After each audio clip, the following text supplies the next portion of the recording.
Let's go behind the mask. Welcome back to another special edition of the Behind the Mask podcast. I am your host, Takeo Spikes, joined alongside my co-host, better known as your favorite plus-size model, Tutan Reyes, in the building. And yes, what makes this episode so special is that we got one of the young gunners, one of the young stars of the NFL. Listen, I didn't like him at Wisconsin just because of the history of how they beat Auburn in the bowl games, but I got over it. Big fan of him now. Started off with my San Diego Chargers, now with the Denver Broncos. Y'all give it up for my guy, Melvin Gordon. What's happening? Hey, man, it's good to see you, my brother, man. How is everything going while just being boxed in for a minute? Yeah, I mean, it started out crazy, man. It started out real crazy. I was in Florida training at the beginning, and then they start shutting everything down, and then I had to make it out back to California because, we had a little private gym open there, but it's been hectic, man, all around. And with it being hectic, you said you had to kind of change locations to be able to get your training in and get all sorts of things like that going in. But with the social injustice and all of that going on alongside the pandemic, how has that really changed your regimen in particular, whether or not if it's training or you spending time with family or just your personal time? You try to do what you can as far as the social justice thing. We've had a lot of conversations about all that, especially, with the Zoom thing going on with the teams. We talk, a lot about that, but, I haven't really been able to, see my family. I've been on the West Coast and I had to, during this time I had to move and getting the release was up. So I had to find a place to stay. Then I had to stay with my mom for a little bit. Then she had to move. So it's been kind of crazy for me, and I haven't been able to, my family's in Wisconsin, so I haven't really been able to see them like that, man. So it's just been crazy for me because I'm trying to, I haven't even been to Denver yet, but I'm trying to get my things together. Trying to move during this pandemic is not the greatest thing, to be honest with you. Talked about moving to Denver. Obviously, first time in your career being a free agent. I know you heard all the stories about how the teams wine and dine you. How's it been different, though? And was it expected being in the pandemic, being with the social justice going on? You can't, like you said, you couldn't move. Your family's not there with you. How has it been different going into free agency? Everything was, it was crazy to me, man. To have a free agency during the pandemic was different. I didn't get to go see the teams. It was just. It didn't happen how I thought it would be. How I pictured free agency is nothing how I thought it was. NFL Live and ESPN, they make free agency seem way cooler than what it is. And maybe it is for a couple guys. It's probably what they think it ought to be. But for me, and probably for anybody that was a free agent during this pandemic, it definitely wasn't what we expected, man. It was definitely difficult for me, especially with the holdout and things like that, because that all resurfaced when it came back to trying to get stuff done. Hey, bro, like that free agency is all what is talked about now. I went through it 5 times, and so I do feel bad because you really don't have that opportunity to go back, kind of like when you was coming out of high school going to college. The coach, the teams focus on you, bring out everything. But now that we talking about that football field, let's go on the football field. You're healthy. You know exactly where you are. New beginning. And I actually like what they do in Denver as far as their offense with the running game. But I really want to know, now that you're healthy and you have a better, fresh new start, like, what are the expectations going forward for this year? What are you looking forward to? To balling out, man, and being the guy, and winning the Super Bowl. Obviously we had a great team, with San Diego and with Los Angeles, with the Chargers, I say as a whole. And we never really got, I've been in the playoff one time. and it was fun. It was exciting, man. And now that I'm with Denver, they put a lot of pieces, offensively on that side of the ball and defensively, man. So we got a shot. We gotta make it come together, because you can have a great team, and if y'all can't play as one, you ain't gonna get nowhere, So, I just can come in, man. I want to be a leader. It's not like me coming into the Chargers for the first time, being a rookie and not knowing how the process go. I understand how things go, how things, now as far as how coach structured things, I have to figure out how he do that. But as far as, handling things like a vet, I know what to do. I know what it takes to be where I want to be. So I'm excited about that, man, to go in there, fresh start. Like you said, I like the way they do things in Denver as well. As far as the run game, just talking with the running back coach, sitting in meetings on the Zoom calls with the linemen, I like the way they do things. Getting on the same page with them, I think, it's going to be a hell of a season. And you in the same division too, man. So how's that going to be going against your former team twice a year, man?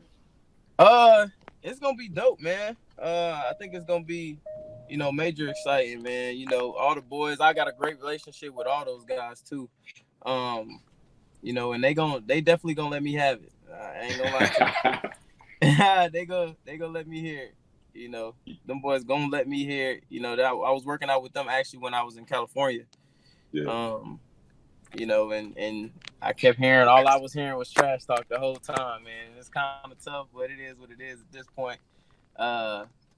But it's gonna be exciting, man, because they got a great team: Melvin Ingram, Joey Bosa, Derwin James, Reyes. I mean, I know all them boys, and then they a nice team, man. But I'm excited to get at them boys. I'm not gonna lie to you. And the first time you get in the end zone, I know you go have a little something extra for them. Oh yeah, I'm definitely getting boogie in the end zone.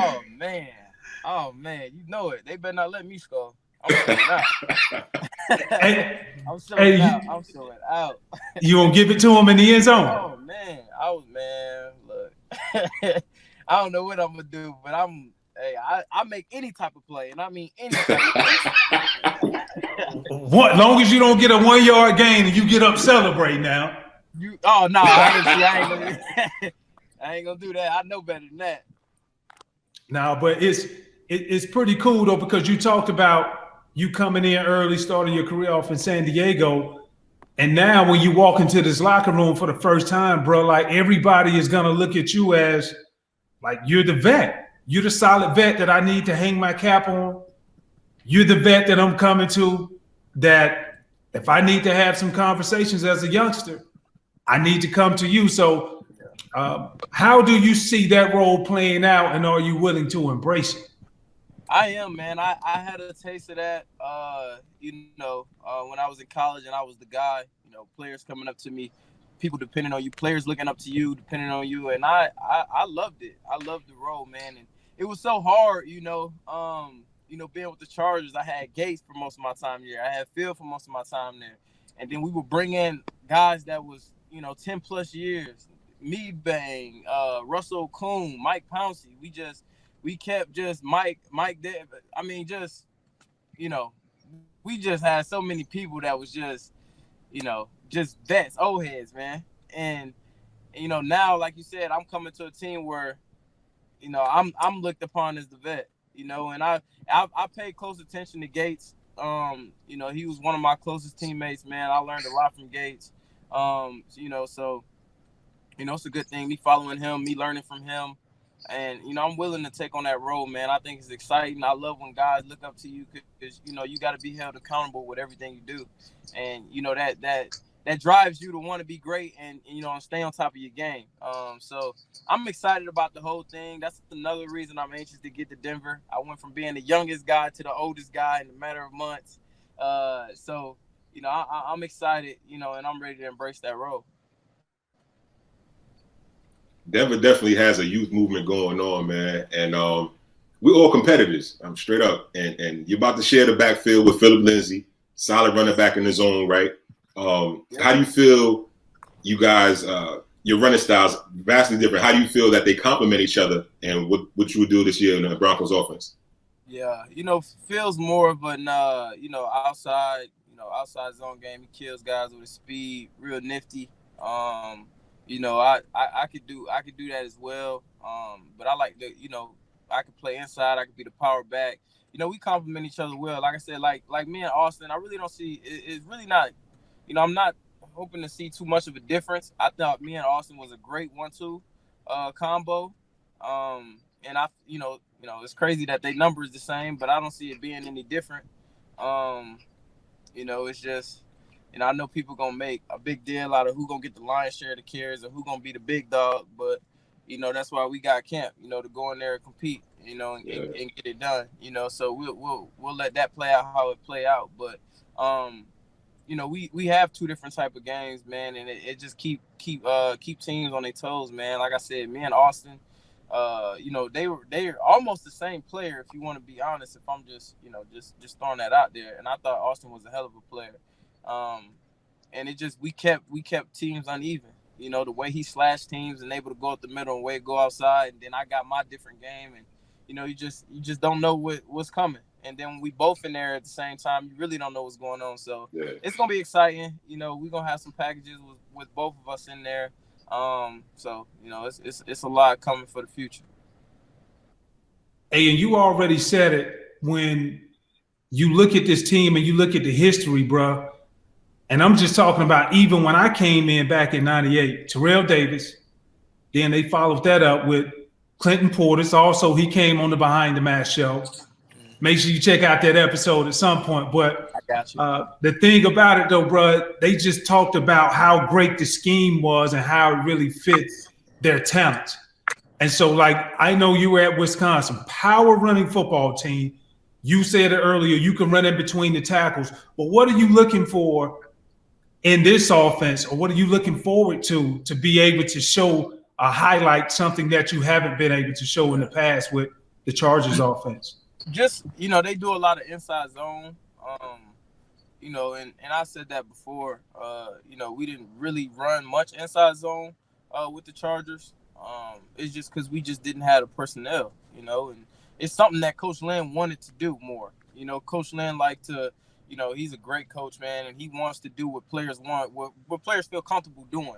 And that's just what I was comfortable doing, and we just couldn't do that because personnel. So, my whole time there, I had to adapt, which is fine. It made me a better player. It is what it is. I was coached and I was told to, if you want to be great, you have to learn how to adapt. So I was cool with it. But just going through the Zoom meetings and with like I said, sitting down with the line, I know that their run game is based around what I like to do. What I am. I'm an inside zone runner. I that's what I do. I know how to do it all, but that's my bread and butter right there, and we do a lot of that. And I just feel like they're definitely gonna put me in a position to be successful. And let's just say we don't run inside zone. Drew like to do what he want to do, and he don't want to do that. Then it is what it is. I done play with Phil Rivers. I know how to. You know what I'm saying? Yeah. So, audible. Man, you feel me? Either way, man, I'm straight. So I'm excited, man. Fresh start. I'm gonna miss the boys and the fellas there, man. That's always tough. Especially thinking I was gonna be a Charger forever.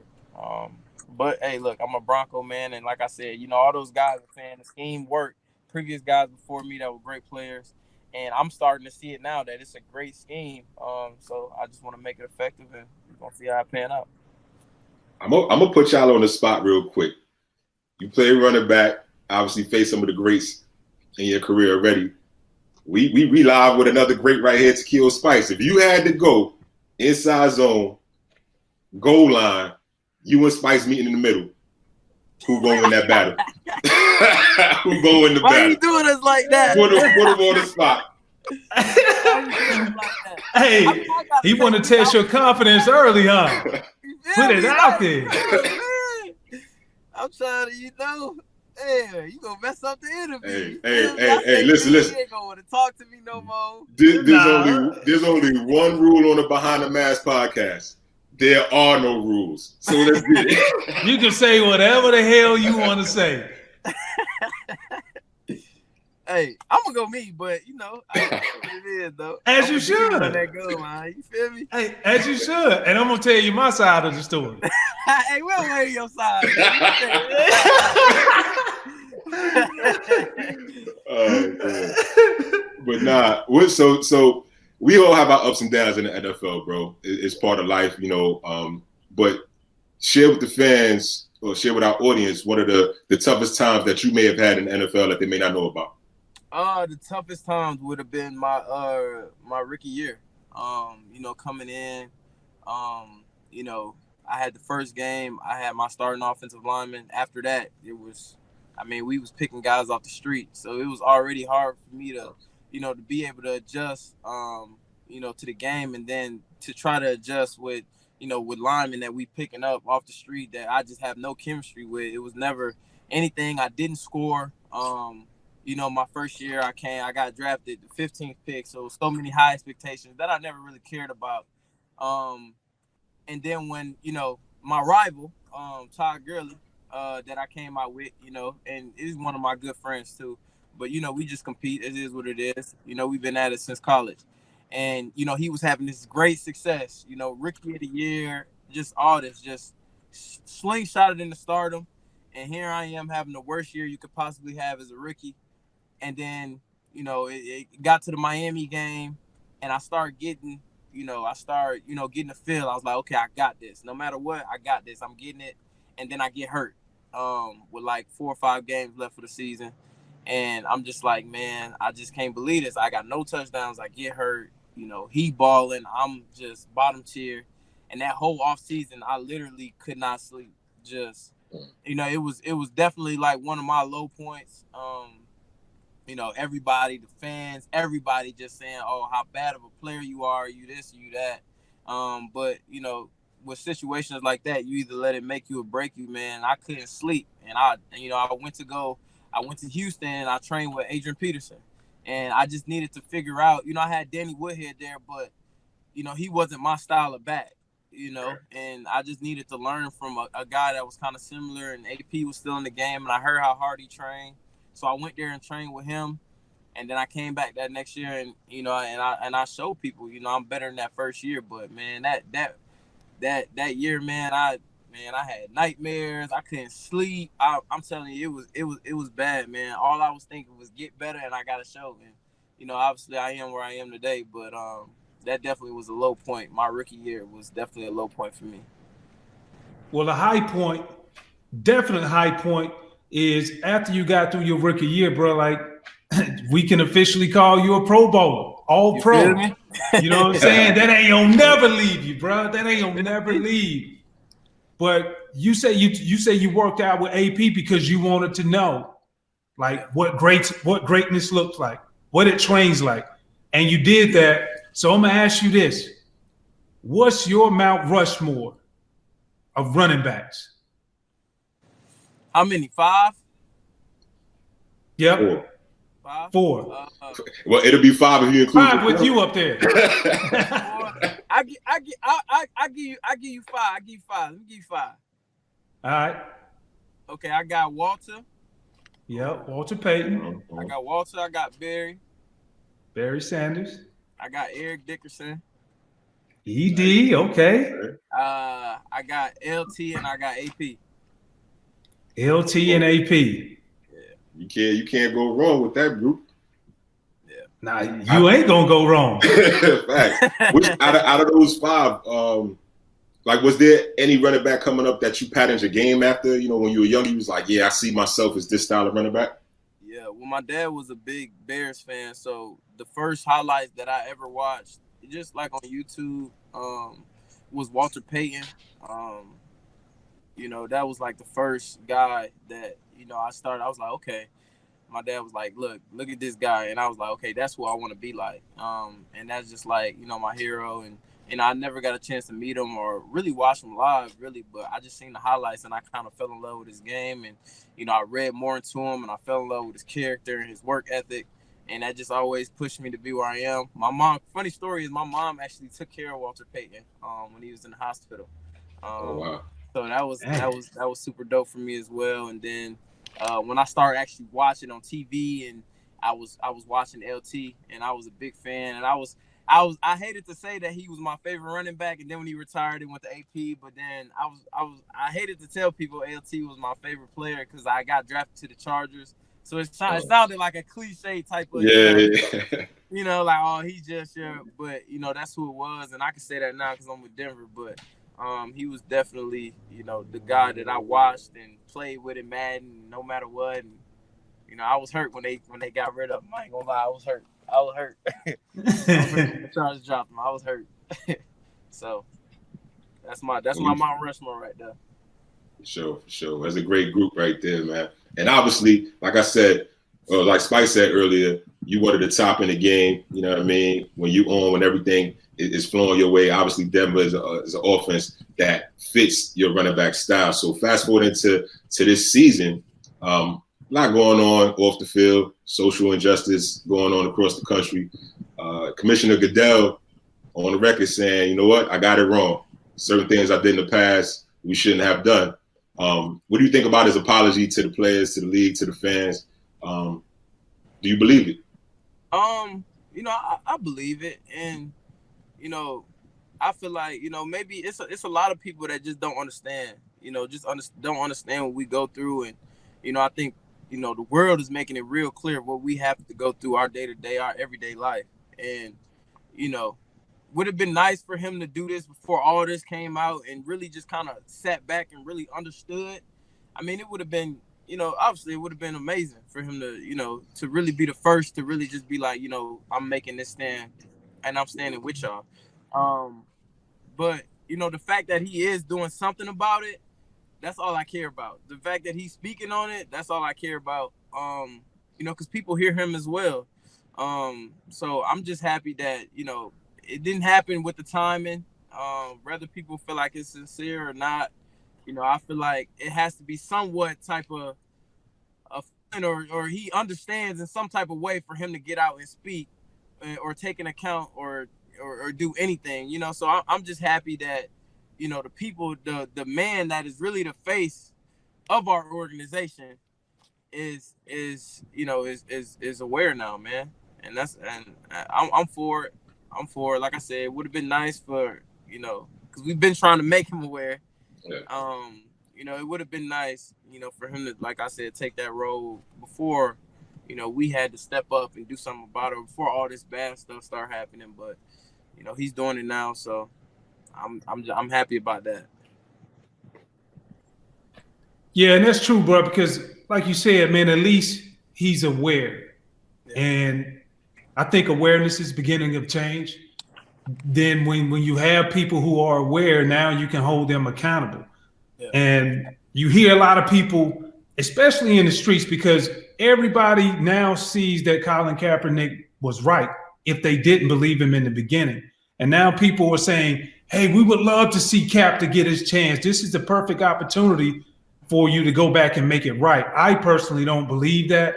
Like, I think that opportunity should have been extended to him when all of this was still going on and he was sitting out. But wanted to get your take on Cap.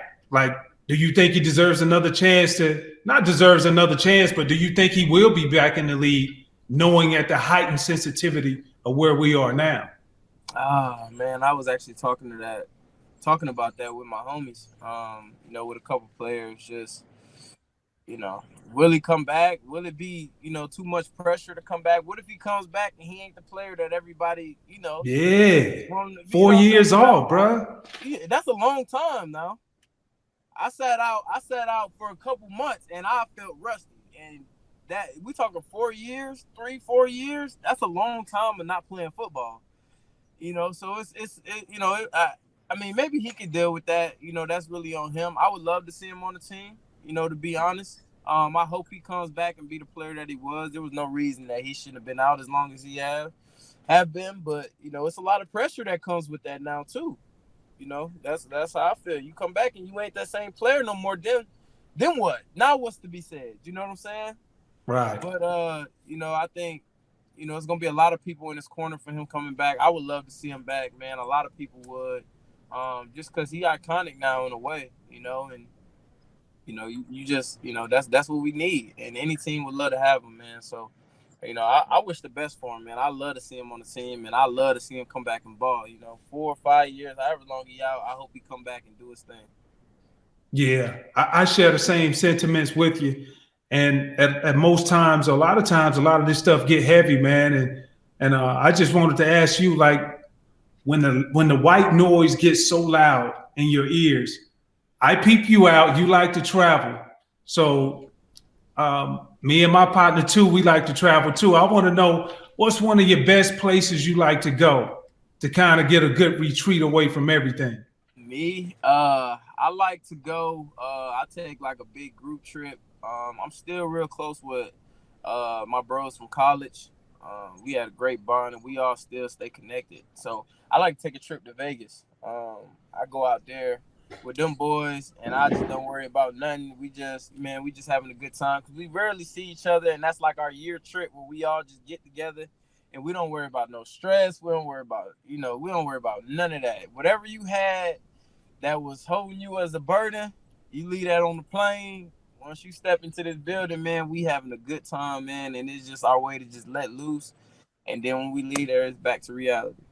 All right, so let me ask you this: give me one of the best memories you had with the fellas, like classic memory that you will never forget. Everybody always be jiving off of. Oh man, let me see. We got so many though. You know, some to talk about, some to Give us the goods, man. Give us the goods, you know, man. I'm gonna holler at you about that a little later. Give me some. Give me some. You know, I'm gonna holler at you about that a little later. We have a nice little time, man. I'm gonna tell you that. I'm gonna tell you something. What we used to do, bro. We used to do this thing called 24 Hours to Live. So I don't know if you remember. It's probably before your time, but Mace had a song called 24 Hours to Live. Just think, where would you go? What would you do? Mm-hmm. So if we had like and looking back, we probably shouldn't have did this, but if we had like a win Monday or something like that, I would call my agent and say, yo, I need 6 flights, 6 rooms. We take a dice, throw it up in the air. We pick 6 cities. Wherever the die land, that's the city we was going to. Now, it would be within an hour or two of, whatever city we were. I think we were in Charlotte at the time. So if it was Miami, 6 flights, 6 rooms in Miami, call everybody I knew, all the club promoters, all my homegirls, all my homeboys, whatever, and 24 hours, get it in. Like you said, just lay back. And we started doing it more in the off season, but just kind of decompress a bit. And then massages in the morning, so everybody's steam room, and get right back to it and get ready for the next day. You know what I'm saying? So like I said, I don't recommend you doing that during the season because looking back, I'm like, that was dumb. But I don't even drink during the season, so CP came on. CP came on and he said he got so faded on a Friday night. He said he walked in, he was about to walk in the coach's room on Sunday before the game and say, Coach, I can't play today. And we looked at him and we were like, man, you was going to walk into the coach's room? He said Shannon Sharp stopped him right before he walked in and said, what are you doing? He responded to Shannon by saying, man, I'm about to tell Coach I can't play because I'm still hungover from Friday night and I can't play up under these conditions. I say, boy, you a fool. You better get in there and lock in. Oh, man. Nah, I can't. See what I'm saying? I don't even play with that fire during the season. Yeah. I don't recommend it either. Like I said, that was we dating ourselves. That was early 2000s and all of that. But y'all are different breed, different animal right now. Way better athletes than we were. You know what I'm saying? So it definitely took longer for us to recover. But salute to you doing all the things that you're doing on the field, taking care of your body. We watch your workouts and everything. You're doing your thing off the field as well. You talked about Walter Payton and how much of a role model he was to you. Things that he's done off the field as well. Talk about Beyond the Flash, your foundation, and what that means to you. It's just helping, give back with hunger, man. Just trying to attack that. I just seen so many people just struggle with that, man. And it's just, just being in the position I'm in, and it can go unnoticed sometimes. You know what I'm saying? And I just don't feel like nobody should be out here hungry, man. There's too much food, and just think about all the food that you have that you throw away, like. You know what I'm saying? It's just, man, I feel like no one should go through that, man. Regardless of what's going on, nobody should go through that, man. So it's something I want to attack, but I'm trying to redefine that my whole organization, man, because I just want to help in general. I just like helping people in general, man. Just got a big heart. Growing up, my dad, was kind of like the big pillar in the family where he always helped, whether it was friends, whether it was, some friends of mine that couldn't sign up for football because they didn't have enough money. My dad always helped. He was a helping hand, and vice versa. On my mom's side, she was like that big pillar with the family that always was trying. She would give up her last to see someone else smile, man. And it just, when I see that growing up, it just, I come with a big heart, man. I just want to help so many people. So, I just feel like, if I can make my mark in any type of way and just try to give back in some fashion, man, I'm for it.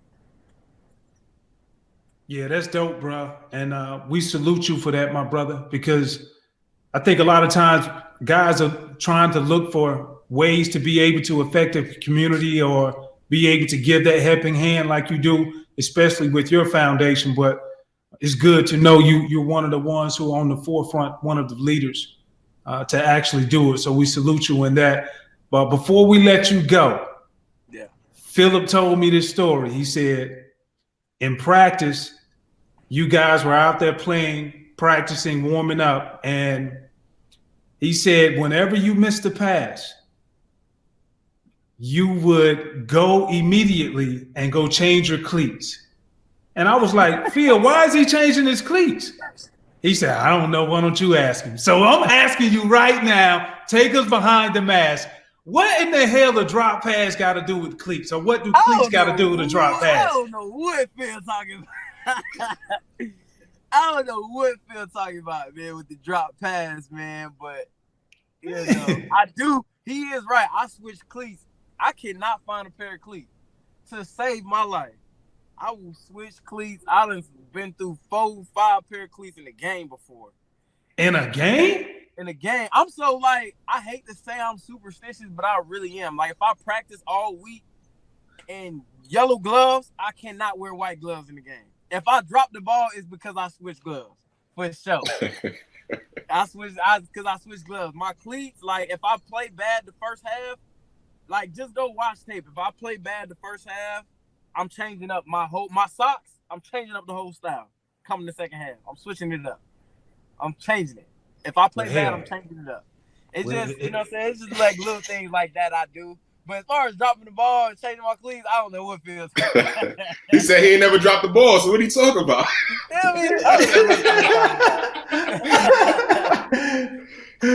Oh, man.